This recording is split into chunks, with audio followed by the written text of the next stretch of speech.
Everything happens for a reason. Maybe you don't see the reason right now, but when it is finally revealed, it will blow you away.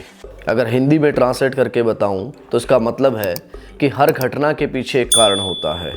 ज़रूरी नहीं कि घटना घटित होते समय आपको वो दिखे, लेकिन जैसे ही वो सामने आएगा तो आप सुन रह जाएंगे।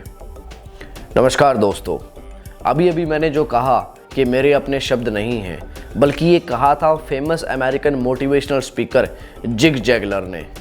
और लाइन तो ये उसकी भी अपनी नहीं मिलेगी। आई एम डेफिनेटली श्योर कि उसने ये लाइन श्रीमद् भगवत गीता से पढ़कर उसे थोड़ा बहुत मॉडिफाई किया होगा। मुझे श्लोक तो अभी याद नहीं है, लेकिन हर घटना के पीछे कोई कारण होने वाली बात मैंने कभी ना कभी भगवत गीता में ज़रूर पढ़ी थी। खैर, हम थोड़ा सा आउट ऑफ द स्क्रिप्ट चले गए, तो अपने बुक रिव्यू पर वापस आते हैं। लेकिन उससे पहले आपको एक एडवाइस कम वार्निंग देना चाहूँगा। ये वार्निंग आज की कहानी के साथ साथ आपकी लाइफ के लिए भी बहुत इंपॉर्टेंट है, तो ध्यान दीजिएगा। खुद से या अपने परिवार से जुड़ी किसी भी घटना को कभी भी नज़रअंदाज ना करें जिसका गलत इस्तेमाल करके आपको नुकसान पहुंचाया जा सके। अगर आपका कोई आईडी, मोबाइल या कोई और इम्पोर्टेंट डॉक्यूमेंट कभी खो जाता है या चोरी हो जाता है तो उसकी रिटन कंप्लेंट अपने नज़दीकी पुलिस स्टेशन में ज़रूर दें।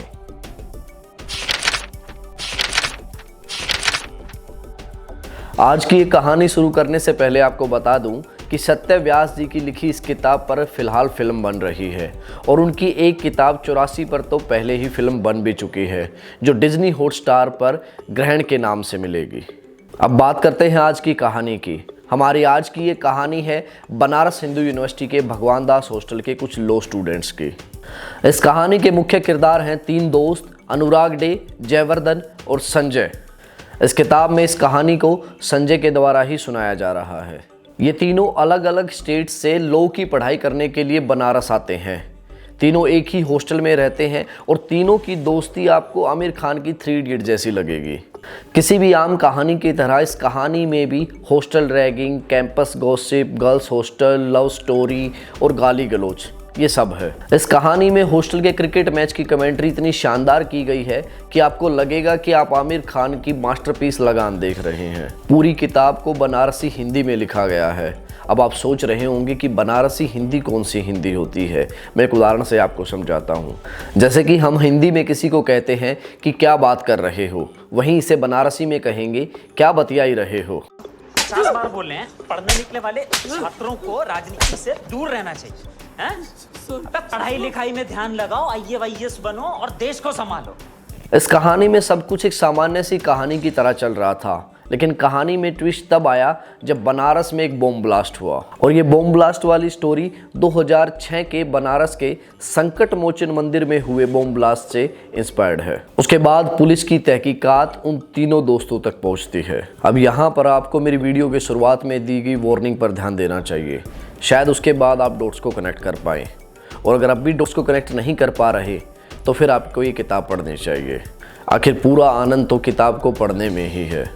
जब आप किताब पढ़ेंगे तो आपको पता चलेगा कि किस तरह से उन तीनों दोस्तों के हॉस्टल में आने वाले पहले दिन से लेकर बॉम्ब ब्लास्ट होने तक की सभी घटनाओं के डॉट्स आपस में किस तरह से कनेक्टेड हैं। आई एम श्योर कि आप पहले से इस बात का आइडिया नहीं लगा पाएंगे। सत्य व्यास जी के द्वारा उनकी लिखी ये पहली किताब है, जिसे 2015 में हिंद युगम के द्वारा पब्लिश किया गया था। अगर आपने कभी भी हॉस्टल लाइफ को जिया है तो इस किताब को पढ़कर आप अपनी हॉस्टल लाइफ की यादें ताज़ा कर सकते हैं। कैंपस की दोस्ती, हॉस्टल की मस्ती, मेस का खाना, दोस्तों के साथ गाली देकर बात करना, पड़ोस के गर्ल्स हॉस्टल से लाइन देती लड़कियों की कहानियाँ आपके अपने हॉस्टल की यादें ताज़ा कर सकती हैं। ये कहानी पढ़ते हुए आपको अपनी लग सकती है। अगर आपकी हॉस्टल लाइफ में कोई दिलचस्पी ना हो या बनारस में बोले जाने वाली भाषा आपको पसंद ना हो तो ये किताब आपके लिए नहीं है। खैर, अगर आप इस किताब को पढ़ना चाहें तो लिंक आपको डिस्क्रिप्शन में मिल जाएगा, जाकर चेकआउट कीजिए।